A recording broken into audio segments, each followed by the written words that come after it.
inspirante, un podcast du réseau Germe.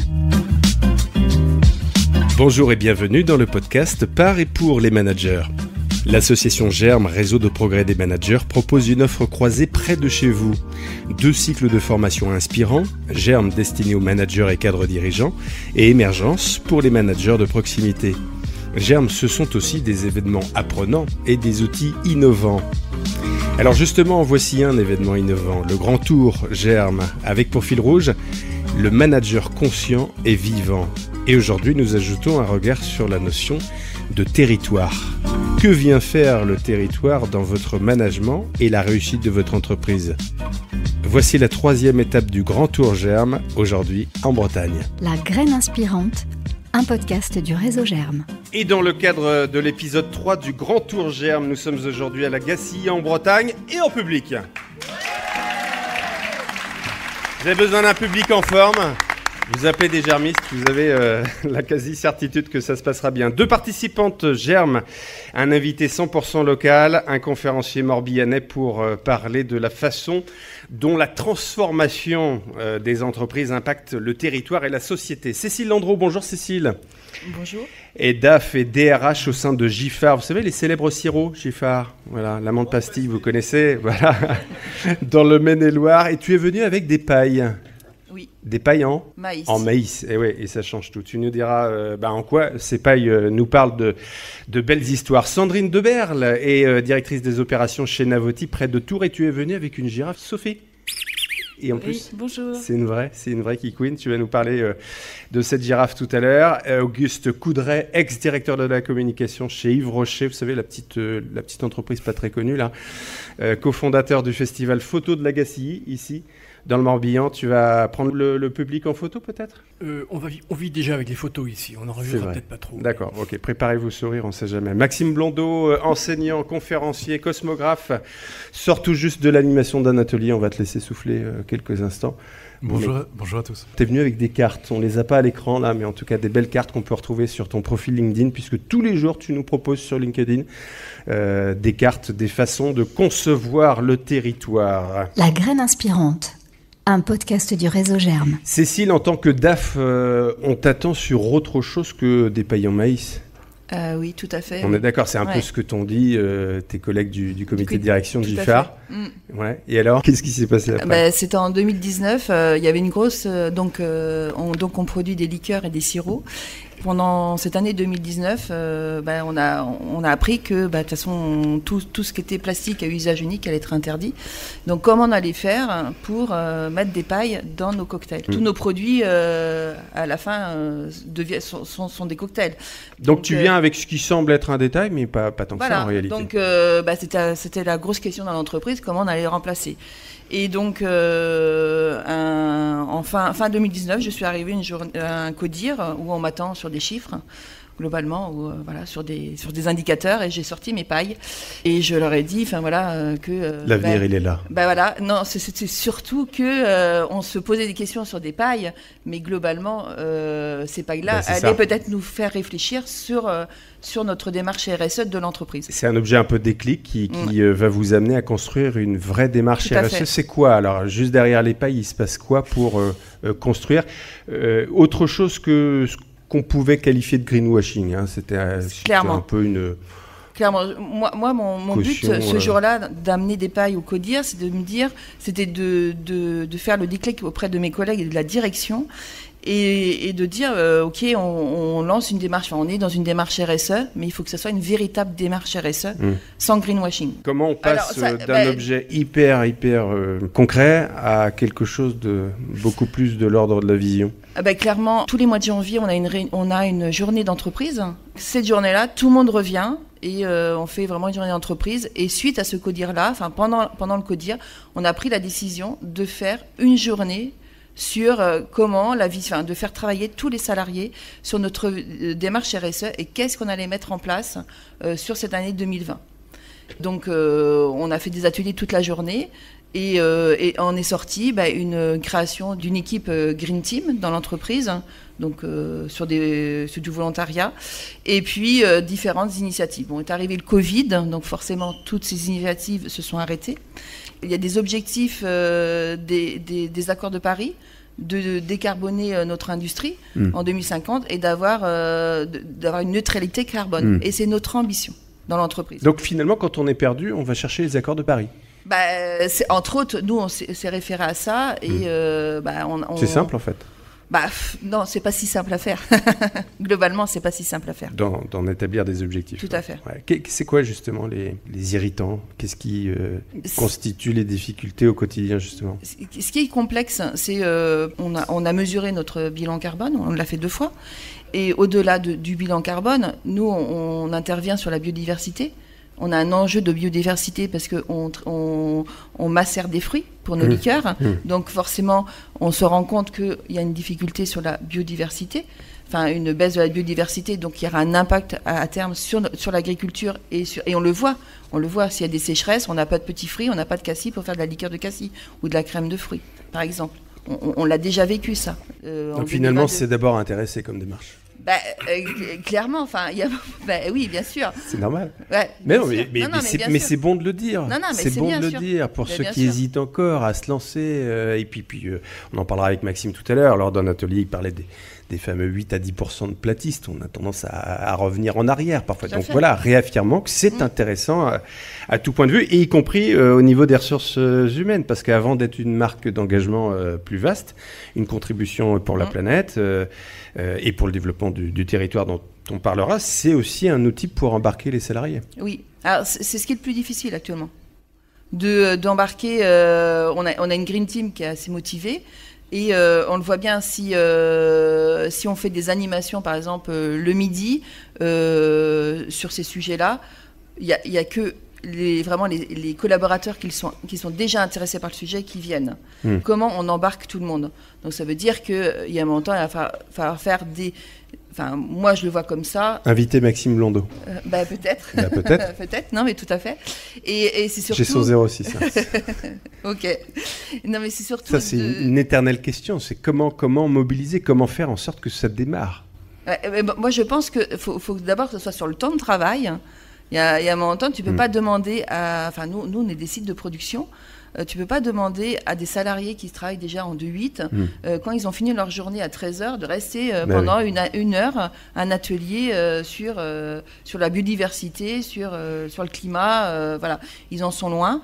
Donc déjà, je pense qu'il faut... C'est de prévoir des ateliers sur le temps de travail et d'embarquer toute l'entreprise. Sandrine Deberle, Navoti, directrice des opérations. Alors chez Navoti, vous vendez des produits de bien-être pour pouvoir grandir en humanité. Oui. C'est joli ça. Oui, tout à fait. Et alors je cite, depuis 2006, nous déployons chez Navoti une vision pionnière des enjeux de la prévention en santé et d'une économie fraternelle. C'est quoi l'intention derrière ces jolis mots ? L'intention, c'est l'humain, c'est prendre soin de la relation.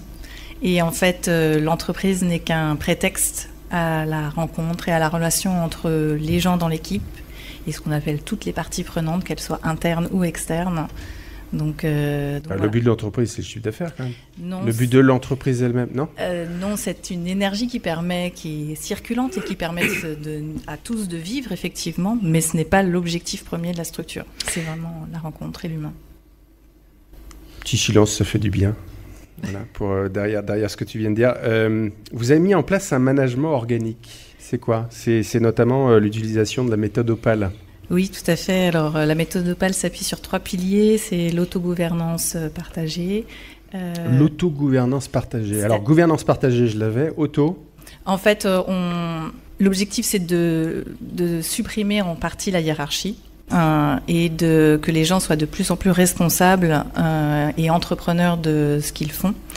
Donc c'est un processus long, ça fait plusieurs années qu'on travaille dessus, que j'anime de nombreux ateliers. Quand vous dites on va donner la dimension de l'entreprise ? Oui, en fait on est co-dirigeant avec Frédéric Gana, tous les deux, donc c'est une impulsion qui est commune. Et moi, je suis là sur la partie opérationnelle, donc je suis plutôt structurée, organisationnelle, alors que lui, c'est plutôt quelqu'un qui est visionnaire. Donc je mets en place en fait beaucoup plus les choses. Et au total, vous êtes ? On est 9 maintenant. Êtes 9. Ouais. Ok. Et Opal, en fait, c'est vraiment quelque chose qui est centré sur ce qu'on pourrait appeler le sentir agir, et pas le prédire contrôler, qui est le sentir agir. Comment ça marche ? Ben, Plutôt que le prédire contrôler. Le sentir agir, c'est on sent qu'il y a des signaux faibles qui fonctionnent, qu'il y a dans l'entreprise ou qu'on a avec les clients ou avec des fournisseurs. Et à ce moment-là, c'est ça qui va nous mettre en mouvement d'abord. C'est pas le prévisionnel à 3 ans, à 5 ans, il faut atteindre 10% de croissance. Ça, c'est une conséquence en fait de ce qu'on peut sentir dans le quotidien et dans nos relations entre nous, avec les temps d'échange qu'on peut avoir. Et c'est de cette base-là, en fait, c'est du corps initial, c'est de ce qu'on est que du coup, on va avancer. La raison d'être évolutive, ça marche comment, ça ? Et c'est quelque chose de vivant et qui s'appuie sur les valeurs qui ont été travaillées de manière commune, les axes stratégiques ont été travaillés de manière commune et on les revoit ensemble tous les ans pendant l'entretien annuel collectif qu'on fait maintenant. Du coup, c'est des choses qui sont qu'il faut que l'équipe adhère, sinon elle ne peut pas se mettre en mouvement collectivement. En fait. Donne-nous un exemple, qu'est-ce qui a évolué très concrètement l'année dernière ? Suite au Covid, en fait, on avait développé une stratégie qui était spécifique au niveau de la revente de nos produits sur les distributeurs. Et en fait, toute l'équipe s'est rendue compte que ça ne fonctionnait pas. Donc on a changé la stratégie à l'intérieur et on s'est réorienté vers la prescription. Parce que c'est là que ça sortait. Et ça s'est fait collectivement. En fait, c'est pas nous, avec Frédéric, qui ont dit « Non, on arrête, on fait plus ça ». Non, c'est OK, le retour dans nos... Tu parles pas comme ça, en fait. C'est ça que tu veux nous dire. Cécile, une nouvelle usine, là, une broutille, 27 millions. Oui. Voilà. Et pour cette usine, vous prévoyez un retour sur investissement à 7 ans au lieu de 4 ou 5 ans parce que vous avez décidé que personne ne travaillerait la nuit et les week-ends. Tout à fait. Disons ça coûte cher d'être responsable et durable. Disons que on aurait pu décaler cette construction d'usine, on n'aurait pas pu l'éviter parce que on prévoit un plan de croissance de l'entreprise sur 7 ans où on va doubler notre chiffre d'affaires. C'est un choix de l'entreprise depuis toujours de ne pas travailler le. Donc de quoi à la place ? Ça parle de quoi ? Du bien-être des salariés. Ouais. Voilà, tout à fait. Notre direction estime que le week-end, les salariés ont autre chose à faire que de venir travailler. On peut agir dans l'entreprise au quotidien pour nous réduire notre impact. Et toi, tes idées, c'est quoi là-dessus ? Maxime, pendant sa conférence, a parlé de l'économie circulaire, par exemple. Ça fait mal quand même de voir... que ça baisse. On explique que, en l'occurrence, depuis 2018, c'est ça Maxime, tu montrais un graphique, il y a moins de circularité en fait. Tout à fait. Tout à fait, oui, je perd en circularité. Ça, ouais. Alors, l'engagé que tu es, qu'est-ce que ça lui fait prendre conscience et avec quoi tu repars justement lundi matin en entreprise ? Alors, déjà, on a un projet dans l'entreprise parce que qu'on a fait notre bilan carbone, donc notre emballage c'est du verre, donc on s'est rendu compte que le plus gros impact de notre bilan c'est le verre. Alors on se dit oui, le verre ça se recycle, ouais, mais le verre qui se recycle, il faut encore le chauffer et même en le recyclant, il a encore un impact fort. Donc où le verre ne peut avoir le moins d'impact, c'est de faire de la consigne. Donc là, il y a un travail qui est fait depuis plus d'1 an avec un grossiste du territoire et une entreprise qui nettoie les bouteilles, qui les nettoie et qu'on puisse les récupérer.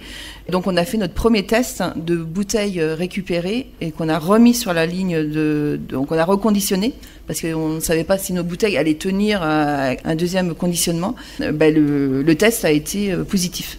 Donc notre volonté c'est de développer cette façon. Donc notre grossiste va récupérer nos bouteilles et ensuite de travailler avec une entreprise qui est Eco-Impact et on s'est engagé encore plus dans cette entreprise-là parce qu'on a pris des parts en début d'année dans cette entreprise-là pour qu'elle puisse se développer aussi. Ouais. Sur la région ? Oui, elle doit être en Charente, je crois. Chez Navoti, donc tu le disais, Sandrine, les indicateurs font pas la loi, le chiffre, c'est le prétexte, parce que ce qui compte pour nous, c'est la sensibilité. Oui, tout à fait. Comment on développe sa capacité de sensibilité chez toi et chez nous demain ? C'est le troisième pilier d'Opale, la plénitude, le bien-être. Comment on développe ? Nous, on a plusieurs petits ateliers. Les saugrenus, ça c'est le lundi, on a un point planning tous ensemble, et donc il y a un temps qui s'appelle les saugrenus. C'est pour travailler cette capacité de découverte et d'émerveillement au quotidien, pour que ça se répercute en fait dans la vie, dans le travail. Chacun va évoquer un émerveillement, un inattendu, quelque chose qui a pu lui arriver, ou au niveau personnel ou au niveau professionnel. Ça, c'est toutes les semaines. Et puis le safari ?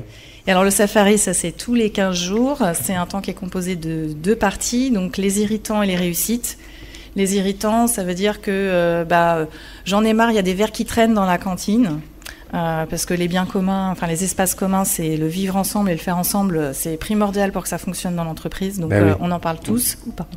Et ça peut être aussi, là j'arrive plus sur mon dossier, j'ai besoin d'aide. Et donc là collectivement, moi je vais t'aider.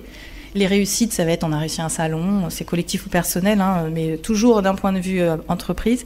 Et on a une partie place des projets. Donc c'est partage de, on a tendance souvent dans l'entreprise à parler que de son petit précaré. C'est ça. Mais là, élargissons notre territoire. C'est ça. Et du coup, d'avoir une vision plus large, moi j'ai un dossier sur le long cours, voilà où j'en suis, et de partager collectivement pour toute l'équipe. Et ça, c'est hyper valorisant en fait pour tout le monde, et ça donne envie, et ça fait grandir en fait, ça rend responsable. Et pour nous, c'est la base, quoi. C'est être soi, c'est une de nos valeurs fondamentales. Être soi, être responsable pour mieux rencontrer l'autre. Donc on l'entend, ça permet de garder l'esprit grand ouvert, ça permet de célébrer, de développer donc la sensibilité. C'était ma question première. Mais en quoi ça renseigne, ça consolide aussi le rapport au territoire. On a une petite idée, parce qu'effectivement, sortir de son précaré, s'intéresser à l'autre, c'est déjà faire un pas. Mais alors plus largement ? Plus largement, ça, à partir du moment où on est plus authentique soi, on est plus authentique dans l'entreprise, donc on est plus authentique sur son territoire et au monde. Et pour nous aujourd'hui, c'est ça l'entreprise de demain. Et c'est ce que justement certains salariés, et entre autres un de nos salariés nous dit, qui travaillait dans le transport, dans des grosses structures, nous dit Navoti, c'est l'entreprise de demain. Et c'est comme ça qu'il parle de nous à sa famille, à ses amis, à ses collègues. C'est comme ça qu'il dit, en fait, c'est possible de travailler autrement. C'est possible d'avoir des gens avec qui je peux, dans ma singularité, être. J'ai un salaire en même temps. Il y a aussi, faut qu'il y ait de l'argent qui rentre, mais en même temps, je peux être moi, dans qui je suis, et rencontrer l'autre avec qui je suis. Pour nous, c'est ça. Et vous l'organisez, parce que tu dis, il en parle autour de lui, à ses amis. Est-ce que vous l'organisez ? Est-ce que vous faites partie peut-être, de groupes à impact ? On fait partie de groupes à impact. On fait partie du MEDEF entre autres, mais on travaille aussi beaucoup on a travaillé avec la CCI qui est travaillée sur les entreprises à impact. On est souvent sollicité pour parler de notre démarche RSE qui est très axée sur le social. Est-ce que vous créez des synergies, et si oui, à quoi elles ressemblent ? Avec d'autres ? Ouais. Oui. Alors, on travaille parfois avec des chercheurs ou des universitaires. On va aussi travailler dans des réseaux plus petits, moins connus, d'entrepreneurs et de dirigeants, comme Cactus, qui est un petit réseau sur le territoire, et qui ont vraiment des vocations à avoir l'humain. Donc à Tours. Ouais, on a à Tours, qui ont d'abord la vocation de la rencontre et de grandir ensemble, en fait. Le prétexte le business n'est pas le prétexte dedans. Mais oui, on entend bien que c'est effectivement la sensibilité qui compte d'abord. Giffard est reconnu comme mature en matière de RSE depuis longtemps. Vous étiez l'une des premières entreprises familiales angevines à exporter à l'international. Tu disais 70% du chiffre d'affaires, vos affaires aujourd'hui à l'étranger. Dans quelle mesure il est important pour Giffard d'être inspirant pour le territoire ? Déjà, c'est une entreprise qui va avoir 140 ans l'année prochaine, donc qui est très implantée dans notre territoire. C'est important d'être inspirant pour les autres et inspirant aussi pour les générations futures. On reçoit beaucoup de groupes scolaires. On a un musée qui est dans l'entreprise. Donc c'est vrai que toute l'année, on reçoit des scolaires où déjà on leur explique notre métier. Et régulièrement, on peut aussi nous intervenir auprès des groupes scolaires pour expliquer nos métiers. Maxime, une première réaction peut-être sur ces témoignages ? J'aurais pas mal de choses à relever. La première, c'est que dans les deux histoires qu'on vient d'entendre, il y a une réflexion qui est conduite sur la manière d'aller relier l'intérêt particulier de l'entreprise, c'est le mot chiffre d'affaires, dont on a parlé tout à l'heure, et l'intérêt général. Et en fait, je crois que l'erreur que l'on fait trop souvent, c'est de considérer que les deux se distinguent l'un de l'autre. En réalité, œuvrer pour l'intérêt général, c'est œuvrer pour l'intérêt particulier. Et donc ça veut dire potentiellement qu'une entreprise n'a pas pour objectif, comme ça a été dit précédemment, uniquement, d'augmenter son chiffre d'affaires, son intérêt particulier, s'il se fait au détriment de l'intérêt général. En gros, si j'ai vraiment à trouver le lien commun entre ces deux témoignages, ce serait ça. Et je crois que ce soit au travers des évolutions récentes du Code civil sur ce qu'est une entreprise, sur ce qu'elle doit faire. Autrefois, sous Louis XIV, il était très clair qu'une entreprise qui naissait, une société avec des associés, avait pour responsabilité de servir le royaume ou le lieu dans lequel il se trouve. C'était évident, en fait, c'était même pas possible de penser autrement. Ça s'est perdu au fil des décennies et là c'est en train de revenir. Toute entreprise a une responsabilité vis-à-vis des populations, vis-à-vis des territoires, vis-à-vis de l'intérêt général. Et je crois qu'on est en train vraiment de vivre une magnifique évolution à ce titre. Sandrine. Ça me fait penser à la phrase de Gandhi, soyez le changement que vous voulez voir dans le monde, en fait. Ça commence d'abord par nous, dans nos quotidiens au travail, quoi. Un micro pour Stéphanie dans le public. Oui, une question pour l'entreprise Tourangelle. Est-ce que vous avez exploré d'autres modèles du type scope, etc. Puisque pour le coup, le chiffre d'affaires n'étant pas la motivation première ou profonde, est-ce que vous êtes allé explorer des choses comme ça ? Alors oui, on a été explorer. Alors c'est plus Frédéric qui saurait en parler. Tout ce qui est scope et coopérative et tout ça, il connaît très bien. Et il connaît aussi les écueils. Donc pour lui, le système de la société lui semble, on est en SAS aujourd'hui, on fait plus d'1 million de chiffre d'affaires. Donc pour lui, c'est ce qui semble le plus adapté et c'est pas en contradiction avec l'implication et la motivation des équipes en fait.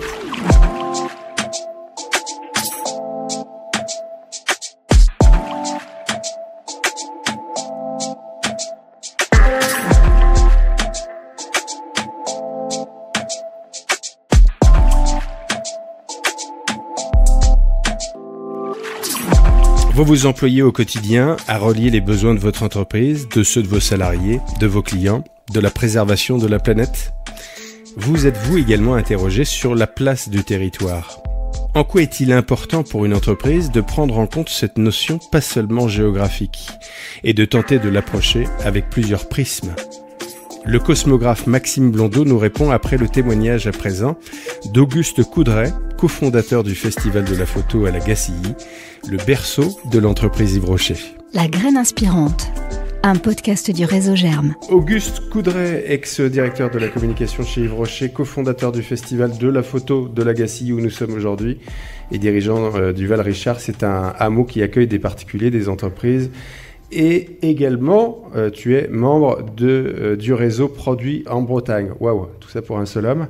Un jour, tu décides de créer une exposition photo nature dans la nature. Alors, juste avant, peut-être, fidèle peut-être aux recommandations de Maxime, merci pour ta conférence, j'ai beaucoup aimé. J'ai envie de vous parler de la Gacilly, mais de l'esprit du lieu. Jamais oublié. La Gacilly est un port reculé. Le nom même de la Gacilly veut dire le gué, le passage. Le passage d'une rive à l'autre, d'un département à un autre, parce que cette rivière est une frontière, voire... La rivière La Vilaine. L'Af, qui se jette dans le canal de la Tendresse de la Vilaine. J'ai bien bossé ma carte de géographie là, sur ce coup-là. Là. Top. Je pense que c'est important de le resituer géographiquement, effectivement, voire d'un département à un autre. C'est bien que quand on passe à la Gacilly, voire peut-être même aussi d'un local à un global, d'un monde à l'autre. Et c'est bien que l'activité première économique de la Gacilly était liée à l'activité portuaire. Et moi, pendant plus de 25 ans, j'ai eu la chance de travailler chez Yves Rocher au berceau de la marque. Et généralement, le berceau, on y va, on y vient, on y revient quand on a besoin de se ressourcer. Et moi, j'ai eu cette chance de pouvoir travailler et d'œuvrer pour ce ressourcement. Et pendant très longtemps, je disais que tous ces marins Yves Rocher qui étaient naviguaient sur les mers du monde, parce que beaucoup de filiales dans différents pays, revenaient se ressourcer à l'Agassi. Et c'est bien là que j'ai œuvré.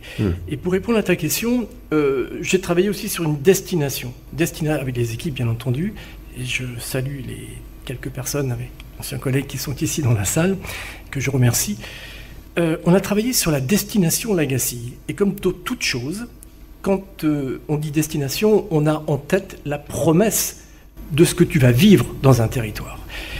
Et L'Agassi, pour nous, était le village, il est toujours d'ailleurs, le village de l'art, de la nature, de la beauté et du bien-être. Et ces 4 mots-clés se vérifient par les acteurs de ce territoire. On a regardé le territoire dans ses composantes. Composantes métiers, composantes nature, composantes historiques, en fait dans tous les composantes qui constituent tout autre territoire.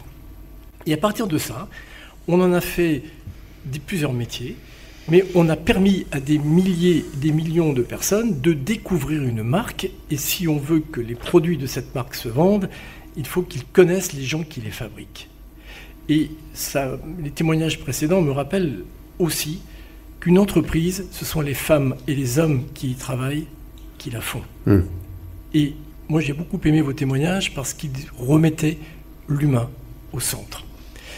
Et pour revenir à la photographie, quand on dit que l'Agassi est le village de l'art, de la nature, de la beauté et du bien-être, ben l'art, on l'a décliné au-delà même des artisans d'art, qui sont l'une des composantes de l'Agassi. Et on s'est dit finalement, nous, amoureux de la nature, auquel la marque Yves Rocher quand même doit sa notoriété, qu'est-ce qu'on peut lui rendre d'un point de vue artistique ? La considérer comme la première des artistes. Et puis, on s'est dit que finalement, la photographie nous correspondait. La photographie, c'est ce que l'on aime, mais c'est surtout un moyen de faire connaître l'Agassi, mais pas uniquement l'Agassi. Et on a choisi de faire de la photographie et de la mettre en extérieur. Parce que là encore, et dans la manière de concevoir des expos en extérieur, on est confronté aux aléas de la météo, on est confronté aux aléas du relief, etc. Et on contribue à comprendre et on s'imprègne d'un territoire pour pouvoir recevoir ce que nos photographes qui nous viennent du monde entier nous offrent. C'est un festival à mission. C'est un festival à mission Peuple et Nature et qui est là pour d'abord émouvoir. Parce que dans toute chose, on entre et on perçoit ce que l'on veut nous donner que par l'émotion. Émouvoir, sensibiliser, éveiller sur les enjeux écologiques et sociaux d'une époque très chahutée, et surtout pour nous, partager l'espoir, peut-être demain, d'un monde responsable. Donc c'est vraiment un festival à mission, et qui s'applique tout comme dans les entreprises, quand elles deviennent entreprises à mission. J'aime beaucoup cette méthodologie qui est très rigoureuse et qui permet aussi aux gens de parler de la même chose. C'est la 21e édition cette année en 2024, 300 000 visiteurs cumulés. Que vient faire le monde de l'entreprise là-dedans ? Et est-ce que tu as des retours d'évolution de posture managériale à l'issue d'une implication diverse et variée naturellement? Alors, l'entreprise Yves Rocher est l'un des mécènes, et le mécène principal, mais l'un des mécènes, des 40 mécènes, qui nous aident aussi pour financer le festival. Mais il n'y a pas que l'entreprise qui soit mécène.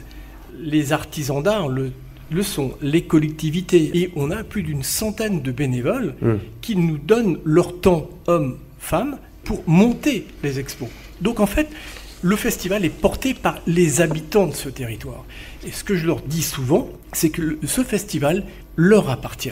Et pendant 20 ans, on a eu plusieurs générations de gens qui sont nés avec les images et qui les voient encore. Ce sont des milliers de salariés qui viennent tous les jours à l'Agassi. Ces gens-là vivent avec des images qui nous viennent du monde entier. Alors s'impliquer d'une façon ou d'une autre, être simple visiteur ou co-organisateur ou mécène, est-ce que ça change l'entreprise ? Est-ce que ça change le management ? Est-ce que ça change sa place de salarié ? Ça change le regard sur le monde. Et ce que j'aime beaucoup dans ce regard décalé des artistes, c'est qu'ils nous montrent que l'on ne voit plus. Trop souvent, on reste cantonné dans un entre-soi. Quand on voit des réalités qui nous viennent du monde entier, ça vous éveille et ça vous rend très humble par rapport aussi à votre manière de vivre et de vivre aussi avec les gens. Et on l'a vu par rapport à toutes les entreprises qui nous soutiennent, pour revenir à ta question, nous accueillons énormément les entreprises et leurs salariés dans des visites VIP, qui leur permettent de découvrir les coulisses du festival, mais surtout de les rendre fiers, de voir qu'une entreprise, comme leur entreprise, s'investit dans la culture, une culture qui est là pour parler du monde. Maxime Londeau va pouvoir réagir certainement dans une seconde, mais un mot quand même sur Produits en Bretagne, dont tu es membre. C'est un réseau dont on pourrait penser que l'objectif, c'est de faire travailler les Bretons, et ce serait déjà pas mal, mais pas que. Il y a une place au mot solidarité. C'est une nouvelle façon de faire de l'économie sociale ? Complètement. C'est un réseau qui éveille au monde, qui est là, bien entendu, pour accompagner les entreprises dans leur réussite économique, certes, mais pas que. Aussi dans leur volet RSE, dans aussi leur volonté de regarder le territoire comme étant un territoire qui doit rendre heureux les gens et qui doit aussi faire face à des défis. Parmi les quelques piliers de Produits en Bretagne, c'est la Braise Academy, qui permet non seulement aux dirigeants, mais aussi à leurs salariés de bénéficier de formations, d'avoir une veille sur les défis à relever. Mais c'est aussi le collège Culture et Économie qui permet aux entreprises de soutenir la culture. On l'a vu pendant la période Covid, où tout s'est arrêté. Il nous manquait l'essentiel. Il nous manquait ce supplément d'âme qui relie les gens entre eux. Et aujourd'hui, la culture ne peut vivre que si elle est soutenue par les acteurs du territoire. Maxime Londeau, je le rappelle, enseignant, conférencier, cosmographe. Un cosmographe, c'est quoi ? C'est un géographe XXL ? C'est un petit peu plus que ça. C'est plus qu'XXL ? Non, c'est un petit peu plus qu'un géographe. Ce serait le travail de représentation du territoire, donc graphique, mais pas seulement géographique. Le territoire, ce sont les sites, ce sont les lieux, mais ce sont aussi les formes du vivant qui l'habitent, qui le transforment, qui le composent. Ce sont aussi de plus en plus les technologies, les infrastructures que nous superposons, que nous imposons au territoire et qui s'imposent à nous. C'est un systémicien, le cosmographe. Il a une approche, une lecture systémique. Tout est relié. Oui, à la différence près que ça n'est pas qu'un analyste ou un expert technique, au sens où je l'entends, c'est aussi un artiste d'une certaine manière, puisqu'on travaille la représentation graphique. Ce que j'ai entendu tout à l'heure à plein de titres me parle beaucoup, puisqu'on a entendu la notion de photographie, donc de représentation par l'image d'un sujet, et de la puissance des émotions qui naissent de la représentation graphique. Et pourquoi est-ce que les émotions sont si importantes ? Eh bien parce qu'elles orientent notre attention. C'est ce qu'on appelle la valence émotionnelle. Il y a des choses qui génèrent de l'émotion autour de nous, et des choses qui ne génèrent pas d'émotion. Et ce qui génère de l'émotion va braquer notre attention. C'est-à-dire qu'on va se mettre à regarder ce qui va générer de l'émotion. D'ailleurs, pas forcément les plus belles des émotions. C'est la valence attentionnelle, la valence émotionnelle, pardon. Donc, en gros, le pouvoir de la représentation graphique, que ce soit par l'image, par la photographie, par la carte, que je travaille beaucoup, par les données, par la comptabilité, par le récit, qui met en image aussi, d'une certaine manière, un certain nombre de dimensions. C'est l'un des plus vieux sujets du monde. Depuis la préhistoire, on s'interroge sur ce qui nous entoure et la façon d'interagir avec cet univers qu'on maîtrise pas ou mal. Et donc c'est vraiment une ambition qui est... Moi je dis souvent que je ne suis pas un expert, je ne suis pas non plus un scientifique, c'est plutôt le développement d'un regard. Donc à mi-chemin entre du conseil, de la science et de l'art. Tu parlais d'attention à l'instant et tu parles de carence de l'attention qui nous concerne à peu près tous. Comment gagner en attention et en quoi ça serait bon pour l'entreprise ? Il y a deux raisons, et d'ailleurs ça a été évoqué précédemment. Il y en a plus que ça, mais on va en sortir deux. La première, c'est que les transformations du territoire atteignent un tel niveau, en tout cas une telle vitesse de métamorphose en ce moment, que la relation ou les interactions que développe toute organisation d'ailleurs, pas seulement les entreprises privées, mais aussi les administrations publiques, les territoires au sens gouverné, ces relations-là vont être complètement transformées dans les décennies qui viennent.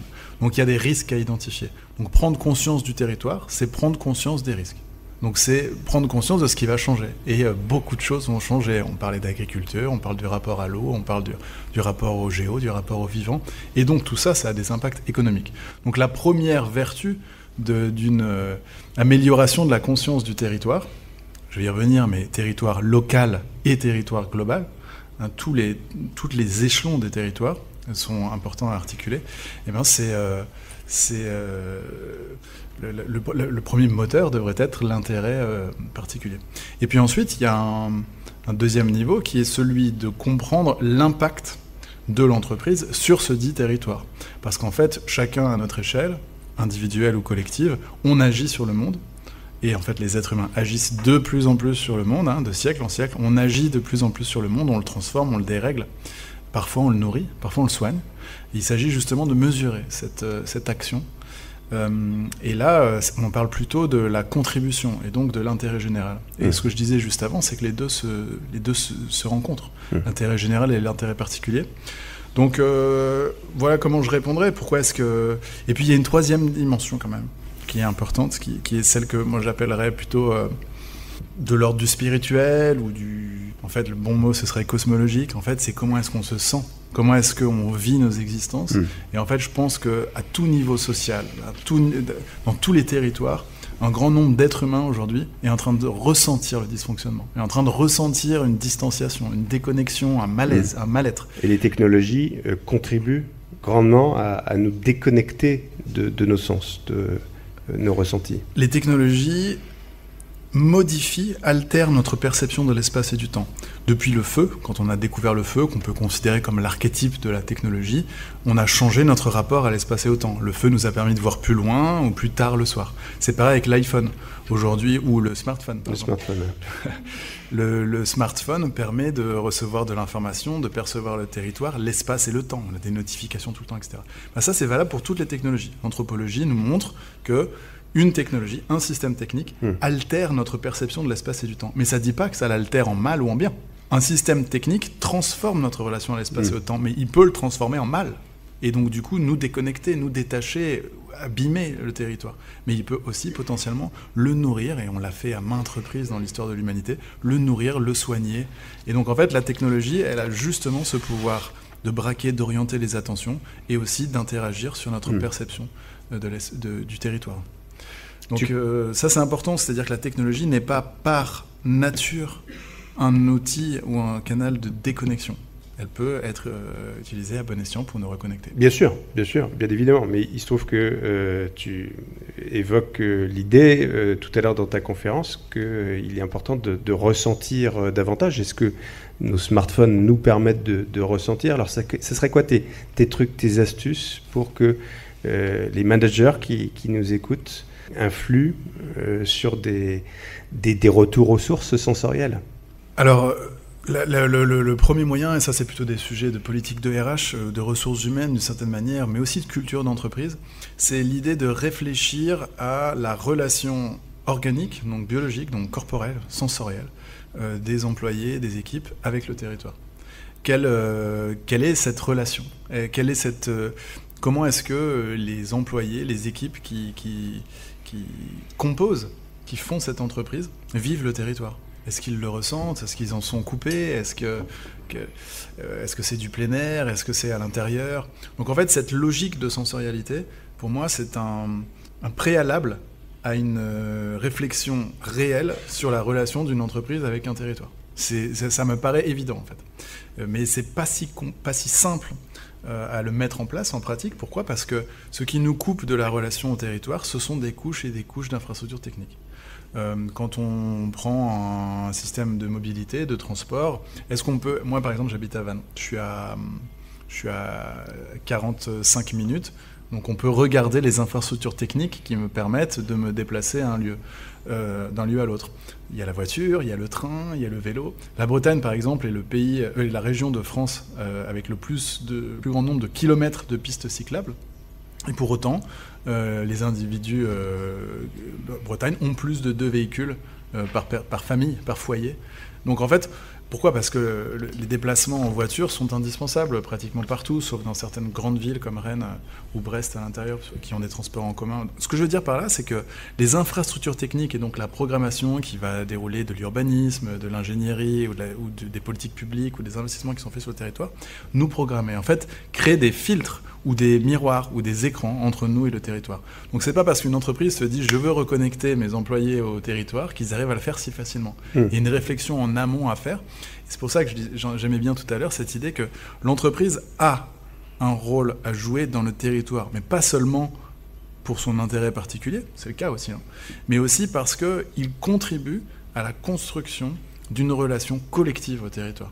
Une entreprise va avoir un rôle majeur sur la mobilité dans une petite ville, par exemple, ou dans une ville moyenne, va pouvoir contribuer à mettre en place ces infrastructures techniques qui nous programment et qui programment le territoire. Donc en fait, si en amont, on se place comme valeur cardinale l'idée qu'il faut qu'on améliore, qu'il faut qu'on se réconcilie avec le territoire, dans notre relation humain-territoire, qui inclut le vivant, le technique, le géo, etc., et on voit que les décisions qu'on va prendre vont être bien différentes. Et de préférence collectivement, c'est ce qu'on entend. Pas forcément, justement. Pas forcément. L'intérêt général s'aligne sur l'intérêt particulier. C'est justement ça qui est incroyable. Alors que certains intérêts particuliers ne s'alignent pas toujours sur les intérêts généraux. Donc en gros, il faut justement essayer d'articuler les deux. L'intérêt général ne s'aligne pas toujours, ou ne s'aligne pas avec tous les intérêts particuliers. Ça, c'est aussi une évidence. Et donc c'est pour ça qu'il y a des renoncements, il y a un certain nombre de sacrifices, même si le terme sacrifice est très dur, en tout cas de compromis à trouver. On parle de responsabilité territoriale avec toi, des entreprises. Je suis manager, je suis dirigeant, je commence par quoi ? Par utiliser des cartes. Donc ce serait mon message en principal. 2 mots. Ouais, utiliser des cartes. En gros, quand on utilise des cartes, on s'interroge. La carte est un langage, la cartographie est un langage qui, par construction, va orienter notre regard sur la relation avec le territoire. Ça veut dire quoi ? Ça veut dire, je sais pas, prenons une entreprise PME, ici à Redon, tiens, c'est pas très loin, qui travaille dans l'entretien de bureau, avec un certain nombre de salariés qui font de l'entretien de bureau, etc. On peut tout à fait se dire, quelle est ma relation au territoire ? Comment est-ce que je peux cartographier mes flux, mes activités ? Où est-ce que je me fournis ? D'où est-ce que viennent les produits d'entretien que j'utilise ? Où est-ce qu'habitent mes employés ? Quelle est ma relation au territoire en matière de mobilité ? D'où est-ce que les gens viennent ? Ma relation au territoire en matière d'impact ? Pourquoi pas de pollution ? Mon impact sur le vivant ? Et en fait, situer géographiquement une activité, alors ça a un coût en termes de temps et d'attention. Le retour sur investissement, le ROI, ne va pas être immédiat. Mais en revanche, ça permet de construire, un petit peu comme on l'a vu avec Yves Rocher, une alliance avec le territoire. C'est-à-dire qu'il ne s'agit pas simplement d'exploiter un territoire, il s'agit aussi de lui donner, de lui rendre. Et donc, en fait, de ces alliances... Et de le considérer comme un sujet. Oui, c'est-à-dire que le territoire... C'est quoi la différence entre objet et sujet ? L'objet, il va être inerte, il va être d'une certaine manière... objectivé dans le sens où il ne va pas avoir de comportement agissant, on dit agentif, qui va nous transformer. C'est-à-dire que ça va être quelque chose qu'on va pouvoir utiliser comme un outil pour habiter, pour nous nourrir, etc. Alors que si on considère le territoire comme un sujet, c'est-à-dire qui nous transforme, dont nous dépendons, qui nous habite, qui nous traverse, que l'on mange, etc., eh bien ça nous aide à aller un pas de plus vers cette alliance qui est on ne domine pas le territoire, on ne s'y soumet pas non plus, on travaille avec lui pour, comme Yves Rocher l'a fait avec la Gacilly, parler au reste du monde ou au contraire parler aux populations locales. Et justement, en articulant les deux, c'est toujours ce qu'il y a de plus vertueux et fructueux. Il est devenu vital, et c'est souligné, d'améliorer collectivement notre représentation du territoire. On parle bien de quelque chose d'existentiel ? Oui, parce que l'humanité ne va pas, dans le XXIe siècle, être complètement anéantie, comme on peut l'entendre parfois. Vous savez, le film Don't Look Up, cet astéroïde qui va nous détruire d'un claquement de doigts, ou sur un événement catastrophique, je ne crois pas à cette idée-là. Je crois en revanche que, par effet de système, nous sommes en train de creuser une dette. Nous sommes en train d'affaiblir les fondements sur lesquels nous développons nos cités, nos sociétés, nos familles. Et que je pense qu'on va survivre, quoi qu'il arrive, aux défis qui sont devant nous. Mais plus tôt on réagira, plus tôt on commencera à construire ce triptyque dont je parle souvent. C'est un triptyque qui a été inventé par le GIEC pour le climat, mais qui est en fait applicable à la biodiversité, à l'économie circulaire, au rapport au territoire en général. Atténuer. Ça veut dire limiter son impact, commencer à prendre conscience de ce que l'on fait au territoire, s'adapter, c'est-à-dire changer tout de suite, commencer à comprendre que un certain nombre de liens qui nous unissent au territoire et qui sont les conditions d'une activité pérenne vont s'affaiblir, voire s'atténuer. C'est tioler, quoi. Et puis le troisième niveau, c'est la protection. Parce que, in fine, ce qu'on veut, c'est que nos enfants... et les générations qui nous suivent vivent dans un monde qui soit agréable et qui soit propice à leur épanouissement. Donc en gros, adapter, atténuer, s'adapter et protéger, c'est pour moi un enjeu systémique progressif, mais auquel on doit contribuer dès aujourd'hui. Maxime Blondeau, merci beaucoup d'avoir été avec nous aujourd'hui. On te retrouve sur LinkedIn tous les jours avec des publications, des cartes pour mieux comprendre notre relation au territoire. Merci à tous les quatre. Merci Cécile Landreau, merci Sandrine Deberle et merci Auguste Coudray. Nous étions à la Gacilly dans le cadre du Grand Tour Germe. À bientôt dans la Graine Inspirante. Je retiens de cet épisode le rapport au sensible proposé par chacun de nos invités. Dans les entreprises de Cécile Landreau et Sandrine Deberle, être sensible au point de vue de chaque membre de l'équipe et pour cela, l'organiser au travers de temps dédiés. À la Gacilly avec Auguste Coudray et ses photos venues du monde entier qui touchent notre sensibilité. Et dans la lecture systémique de Maxime Blondeau qui aborde de façon fine et sensible la connaissance du territoire. Et vous, elle ressemble à quoi votre sensibilité ? À très bientôt chez Germe pour une expérience d'avance. La Graine Inspirante, un podcast du réseau Germe.